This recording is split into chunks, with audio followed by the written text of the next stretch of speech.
CM Chandrababu ఎక్కడ ఉన్నా రాష్ట్ర ప్రజల కోసమే ఆలోచిస్తారని కాకినాడ జిల్లా టీడీపీ అధ్యక్షుడు జ్యోతుల నవీన్ కుమార్ స్పష్టం చేశారు. వైసీపీ హయాంలో 7 లక్షల కోట్లు అప్పులు చేశారని విమర్శించారు.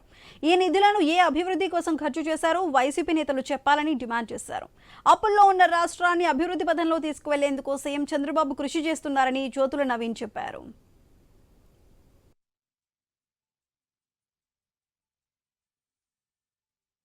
19 నుంచి 24 వరకు మీ పరిపాలన 7 లక్షల కోట్ల రూపాయల పైచీలకు అప్పు చేసి అరకొర సంక్షేమాలతోటి ఈ రాష్ట్రాన్ని అప్పులు ఊబులో కూర్చేసింది వైసీపీ ప్రభుత్వం కాదా అని నేను అడుగుతున్నాను.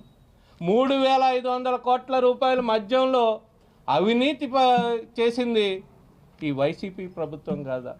ఆ రోజు మీ మీద నమ్మకం లేక ఈరోజు మళ్ళీ నమ్మకం ఉండి చంద్రబాబు నాయుడు గారి మీద నమ్మకంతో ఆ రోజు ఎంఓఎల్ కంటిన్యూ చేసినట్టయితే ఈ పార్టీకి కొన్ని లక్షల మందికి ఉపాధి కలిగే అవకాశం ఉండేదా లేదా? వాటిని అన్నింటినీ కూడా దూరం చేసిన పరిస్థితి మీది కాదా?